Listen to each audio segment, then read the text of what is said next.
الحمد لله رب العالمين والصلاة والسلام على رحمة للعالمين أما بعد فأعوذ بالله من الشيطان الرجيم بسم الله الرحمن الرحيم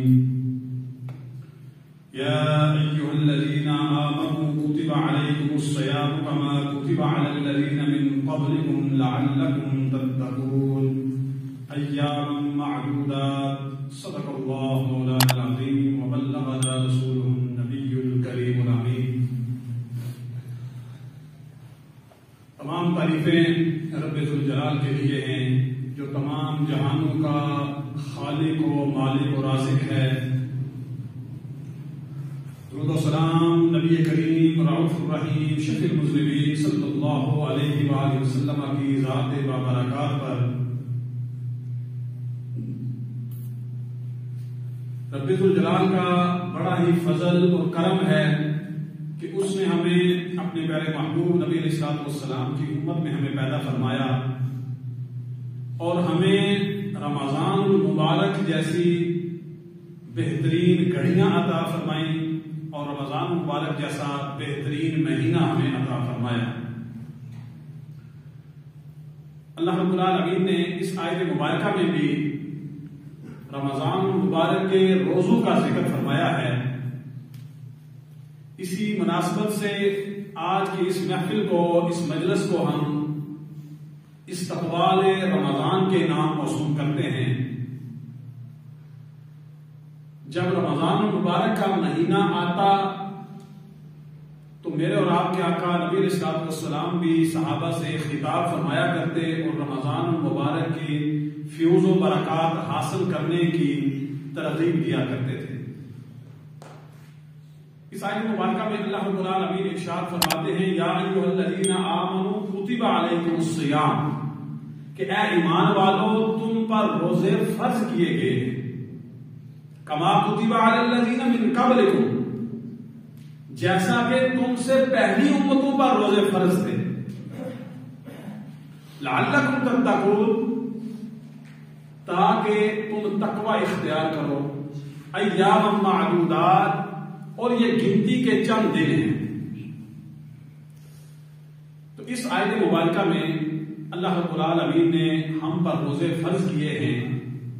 فرمایا کتب علیکم الصیام، یہ رمضان المبارک کا جو مہینہ ہے اس میں تم نے روزہ رکھنا ہے. روزہ کیا ہے اس کو تھوڑا سا دیکھ لیتے ہیں. اس کا لغوی اور شرعی معنی جو ہے وہ بھی دیکھتے ہیں. لغوی معنی یہ ہے، روزے کا معنی کہ رک جانا، کسی چیز کو ترک کر دینا، چھوڑ دینا. اور شرعی معنی یہ بنتا ہے کہ جو بالغ شخص ہے، مسلمان عاقل بالغ جو شخص ہے، اس کا ثواب کی نیت سے طلوع فجر سے لے کر غروب آفتاب تک کھانے پینے اور جمع سے رکے رہنے کا نام روزہ ہے. اور پھر اپنے نفس کو تقوی کے حصول کے لیے تیار کرنا، جیسا کہ اس آیت مبارکہ میں بھی اللہ رب العالمین نے ارشاد فرمایا لعلکم تتقون، تاکہ تم تقوی اختیار کرو. اس روزے کے ذریعہ سے ہمیں تقوی حاصل ہوتا ہے. اس میں یہ بھی ارشاد فرمایا کما کتب علی الذین من قبلکم، تو جیسا کہ ہم پہ روزے فرض ہیں اسی طرح ہم سے پہلے جو امتیں گزری ہیں، حضرت آدم علیہ السلام، حضرت نوح علیہ السلام، حضرت ادریس علیہ السلام، حضرت موسیٰ علیہ السلام، حضرت عیسیٰ علیہ السلام، حضرت ابراہیم علیہ السلام، مختلف احکام کے ذریعے اور مختلف تعداد میں تمام امتوں کے اوپر روزے فرض ہیں. یہ نہیں کہ صرف امت مسلمہ کے اوپر روزے فرض، بلکہ سابقہ امتوں پر بھی روزے فرض. یہ جو روزے فرض ہوئے یہ اس مہینے میں، یہ جو شعبان المعظم ہے ابھی گزر رہا ہے، اس مہینے کی 10 تاریخ کو اللہ رب العالمین نے رمضان المبارک کے روزوں کو فرض کرنے کا حکم دیا. تو اس مہینے کے آخر پر میرے اور آپ کے آقا نبی علیہ السلام صحابہ کو فرمایا کرتے تھے کہ بہت ہی بہترین مہینہ تم پہ سایہ فکر ہونے والا ہے. رمضان المبارک کے متعلق بھی حضور نبی صلی اللہ علیہ وسلم کی بہت سی حدیثیں مبارکہ ہیں کہ جن میں حضور نے روزے کی طرف ترغیب دی، روزے کے فیوز و برکات کے بارے میں بتایا۔ حضرت سہل رضی اللہ تعالیٰ آپ روایت فرماتے ہیں، صحیح بخاری شریف کی حدیث مبارکہ ہے کہ حضور نبی صلی اللہ علیہ وسلم نے ارشاد فرمایا کہ جنت میں ایک دروازہ ہے، اس کا نام ریان ہے، اور اس دروازے سے قیامت کے دن صرف روزے داروں کو ہی گزارا جائے گا۔ یعنی اعلان ہوگا کہ روزے دار کہاں ہیں، روزے دار کھڑے ہو جائیں گے اور پھر اس دروازے کی طرف نشاندہی کی جائے گی کہ یہ دروازہ روزے داروں کے لیے ہے ریان، اس سے سارے گزر جاؤ۔ تو روزے دار جو لوگ ہوں گے وہ اس ریان دروازے سے گزر جائیں گے۔ جب روزے دار گزر جائیں گے پھر وہ دروازہ بند کر دیا جائے گا، اس دروازے سے اور کوئی بھی بندہ جو مسلمان ہوگا چاہے روزہ نہ رکھنے والا ہوگا وہ اس سے داخل نہ ہو سکے۔ اسی طرح حضرت ابو ہریرہ رضی اللہ تعالیٰ عنہ کی روایت مبارک ہے کہ میرے اور آپ کے آقا نبی صلی اللہ علیہ وسلم نے ارشاد فرمایا کہ جب رمضان مبارک کا مہینہ آتا ہے تو اللہ تعالیٰ آسمانوں کے دروازے کھول دیتا ہے، جہنم کے دروازوں کو بند کر دیا جاتا ہے اور شیاطین کو جکڑ دیا جاتا ہے۔ دوسری ایک روایت میں آسمانوں کے دروازے نہیں بلکہ فرمایا جنت کے دروازوں کو کھول دیا جاتا ہے اور جہنم کے دروازوں کو بند کر دیا جاتا ہے۔ ایک اور تیسری روایت میں یہ بھی ہے کہ حضور نبی صلی اللہ علیہ وسلم نے ارشاد فرمایا کہ رحمت کے دروازوں کو کھول دیا جاتا ہے، جہنم کے دروازوں کو بند کر دیا جاتا ہے اور شیاطین کو جکڑ دیا جاتا ہے۔ تو ان احادیث مبارکہ کا مفہوم یہی بنتا ہے کہ اللہ رب العالمین ہم پہ اپنا فضل و کرم کرنا چاہتا ہے، جنت کے دروازے ہوں، رحمت کے دروازے ہوں، آسمانوں کے دروازے ہوں، وہ سارے ہم پہ کھل جاتے ہیں اس ماہ مبارک میں جو ہم پہ اپنا سایہ فکن ہونے والا ہے، یعنی رمضان مبارک۔ اسی طرح ایک اور حدیث مبارکہ میں میرے اور آپ کے آقا نبی صلی اللہ علیہ وسلم ارشاد فرماتے ہیں کہ جس شخص نے جھوٹی بات یا جھوٹ پر عمل کرنا نہ چھوڑا، رمضان مبارک کا روزہ رکھا، جھوٹ بھی بولتا رہا یا جھوٹی بات پر عمل کرتا رہا، تو حضور فرماتے ہیں اس کا بھوکا اور پیاسا رہنا اللہ کو اس کی کچھ حاجت نہیں۔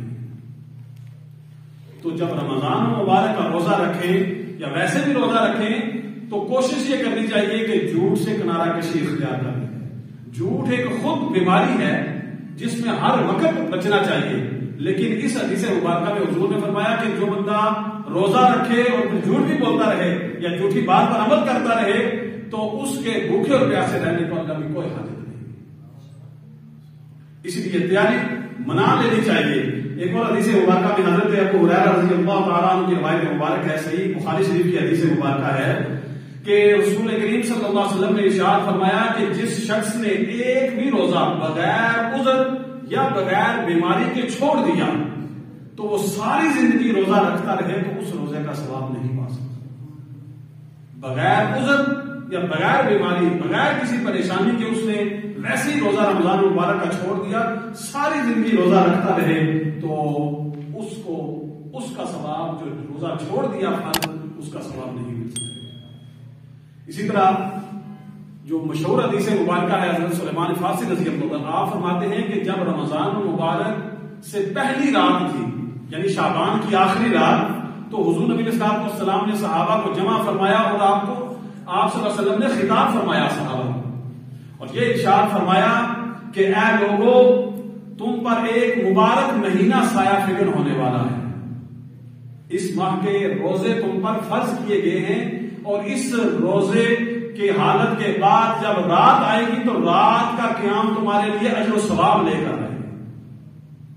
اور اسی طرح فرمایا کہ رمضان مبارک میں کی جانے والی ایک نیکی فرض کے برابر ہو جاتی ہے، یعنی غیر رمضان میں ایک نیکی ہوتی ہے، یا اخلاص ہو تو 10 تک 20 تک یا 70 تک گنا تک بڑھ جاتی ہے، لیکن حضور نے فرمایا رمضان میں ایک عام نیکی جو ہے وہ بھی فرض کے برابر اس کو ثواب دیا جاتا ہے، اور رمضان مبارک میں ادا کیا جانے والا ایک فرض 70 فرضوں کے برابر ہو جاتا ہے۔ پھر حضور نے ارشاد فرمایا کہ یہ جو مہینہ ہے رمضان مبارک یہ صبر کا مہینہ ہے، جو بندہ اس میں صبر کرے گا، کھانے سے پینے سے جماع سے رکا رہے گا، صبر کرے گا تو حضور نے ارشاد فرمایا صبر کی جو جزا ہے وہ جنت ہے.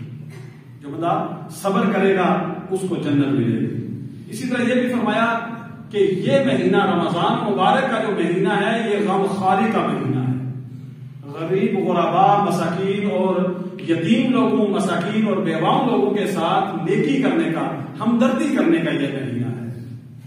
اسی طرح ارشاد فرمایا کہ رمضان مبارک کے اندر مومن کا رزق بڑھا دیا جاتا ہے.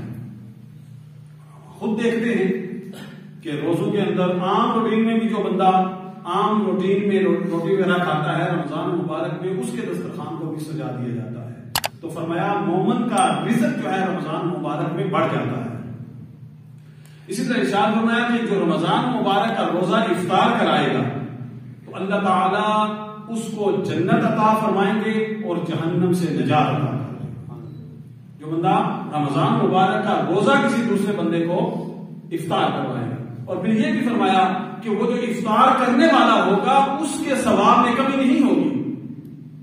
اس کی مثل جو بندہ افطار کروائے گا اس کو ثواب تو دیا جائے گا لیکن جو بندہ افطار کرنے والا ہے اس کے ثواب میں بھی کمی نہیں کی جائے گی.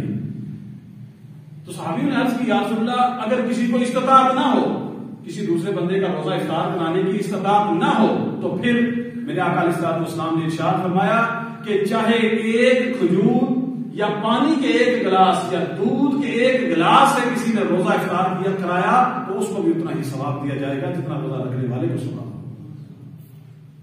اسی طرح فرمایا کہ جو بندہ رمضان مبارک میں اپنے خادم یا اپنے ملازم کا بوجھ کم کرے گا اس کے کاموں کے اندر تخفیف کرے گا اس کے ساتھ لگ جائے گا کاموں میں آسانی کرے گا تو اللہ رب العالمین اس کی بھی مغفرت فرما دے گا.